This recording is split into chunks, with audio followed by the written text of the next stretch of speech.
Hola, buenos días a todos. Ante todo quería agradeceros vuestra presencia en esta presentación de Caperucita y otros relatos vascos de terror.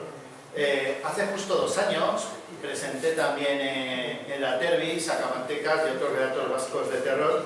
Entonces desconocía si el libro tendría continuidad, porque el género de terror no había sido apenas cultivado en Euskal Herria y había grandes dudas de que existiese un público al que le pudiesen interesar este tipo de relatos, ¿no?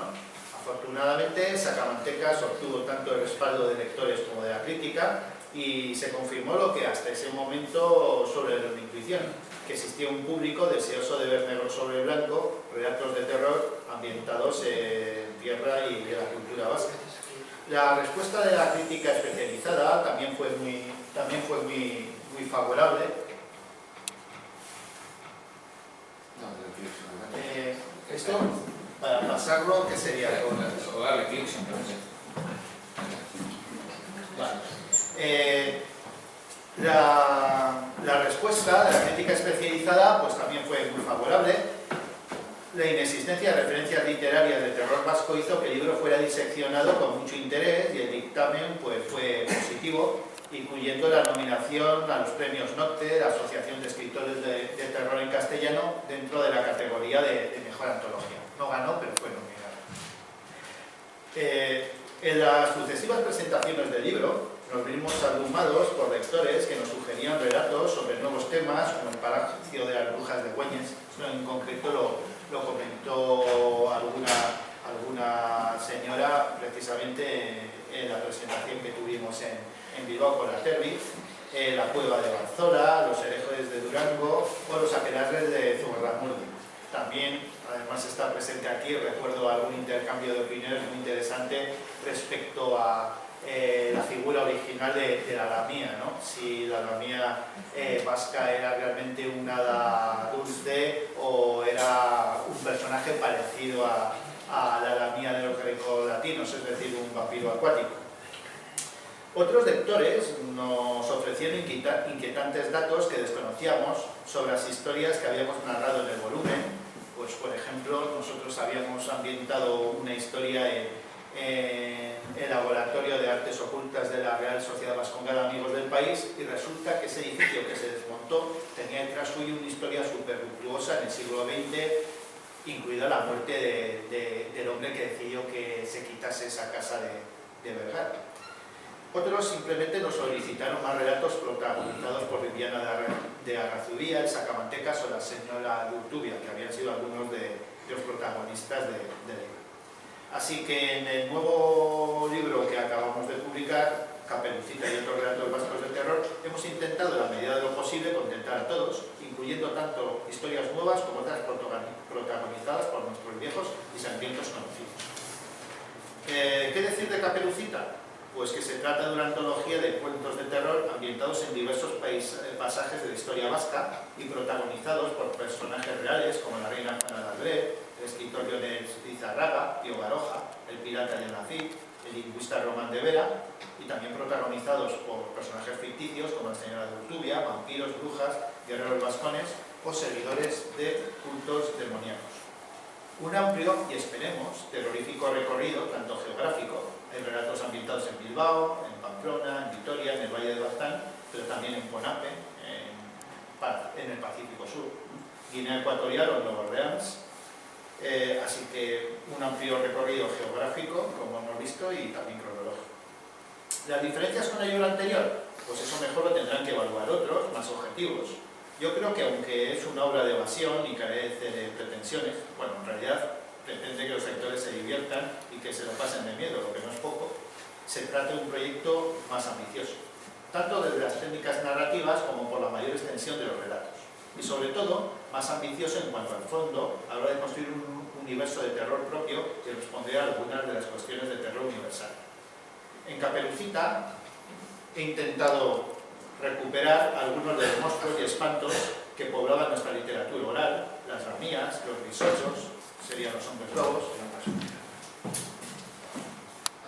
o las sordiñas que aterrorizaron a nuestros antepasados las largas noches de invierno, las Eusquiroles, que protegieron los caseríos y a sus moderadores de los chupadores de sangre hasta hace 100 años, los Familigera, duendes salvajes y violentos, Sugar, el reptiliano esposo de Mari, Lagonagorri, Marichulo, Mamu, genios que personificaban la angustia y la locura, como Bahueco y Elchu, dioses primitivos para hombres primitivos. En aquella sociedad preindustrial donde hallamos a Lasti, la mujer que practica la adivinación, poseedora de la fuerza, a los campesinos que se defendían contra las fuerzas demoníacas mediante el puye, el ademán realizado encerrando el dedo pulgar entre los dedos índice y corazón, donde todos disponían de un kutur, el amuleto que protegía de los hechizos y del mal de ojo, confeccionado con la tela de un vestido especial, Sala José Laurel. Este libro pretende también impulsar la literatura del terror vasca, proporcionar al público aficionado unos relatos ambientados aquí, con referentes tanto propios como universales, en especial los de los cuentos fantásticos de Poe y los mitos de Cthulhu del maestro Lovecraft, porque la literatura del terror ha sido y es muy escasa en Euskal Herria, más aún los autores. Entre los 88 miembros de Nocte solo hay un navarro, Ismael Martínez de Urrum, y un guipuzcoano, el que ahora os habla, pero al final es seguro que el género del terror se va a desarrollar entre nosotros. Como escribía Lovecraft, la emoción más antigua y más intensa de la humanidad es el miedo, y el más antiguo y más intenso de los miedos es el miedo al desconocido. Fin de la cita. Así que la literatura del terror, oral o escrita, resulta inevitable. Analizando en concreto la antología, el título lo toma de uno de los 8 relatos del libro. En R. Cló, el cuento de Caperucita, protagonizado por un fascinante personaje real que vive en Bilbao a inicios del siglo XIX. El incierto origen del cuento de Caperucita Roja se produjo en tierras vascas. Uno de sus recopiladores, Ludwig Tieck, era un afamado hispanista. Colmillos, babas y caperuzas se dan cita en un bosque sombrío el año 1813. La reina de Navarra debe morir es un terrorífico relato de época ambientado entre el Escorial y Po, sede de la corte navarra en el siglo XVI, donde a las amenazas del veneno o la daga se suman las acechanzas sobrenaturales. Protagonizado por la reina Juana de Albret y con cameos del mismo Felipe II o del escritor Joanes de Izarraga. Cartas marcadas. Cuídate de la palabra de 7 letras que causa espanto. No la nombres, no la escribas, porque puede materializarse en cualquier lugar y en cualquier tiempo. Relato que recupera uno de mis personajes fetiche del primer libro y de momento tabú. A furore bersercorum liberanos domini. Es un cuento que justapone dos mundos muy poco conocidos, el vascón tardorromano y el de los invasores germánicos. Y también dos cosmogonías de terror muy diferentes, la de los mitos de Cthulhu y la de las sagas nórdicas. Mal d'Amour, El amor envenena, ahora y en el 19, en Bilbao y en Nueva Orleans, una historia de negreos, obsesión y brujería que se desarrolla entre dos continentes, con la presencia del pirata de Bayona, Jan Lafitte, y del editor Pío Baroja Rieta, abuelo del escritor más conocido. Invierno en Río Muni. El explorador Iradier bautizó a Guinea Ecuatorial como el país de los bosques. Lo cierto es que el horror anida tanto en sus selvas como en los bosques de Guipúzcoa. En ambos, el ser humano puede ser la presa. Peregrino.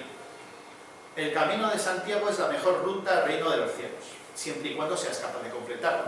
Un viaje físico e interior por sus etapas navarras, las más peligrosas, para salvar el cuerpo y el alma. En el viejo internado de Lecaez. ¿Por qué se erigió este centro educativo en el Valle del Baztán hace algo más de un siglo? ¿Y por qué se derriba ahora? Y sobre todo, ¿qué relación tiene con lo que se oculta 10 días de navegación al sur de Conam? No me queda más que agradeceros vuestra presencia aquí e invitaros a leer el libro, a sumergiros en la fuente de la que emanan nuestras pesadillas. Bueno, he terminado la presentación. Hay un corto, pero creo que en bien de mis compañeros, si luego nos sobra tiempo, lo vemos. Es un corto de 10 minutos sobre la figura mitológica de la Lamia, una interpretación en clave de terror. Entonces, si os parece, pasa el siguiente y si luego sobra tiempo lo vemos al final.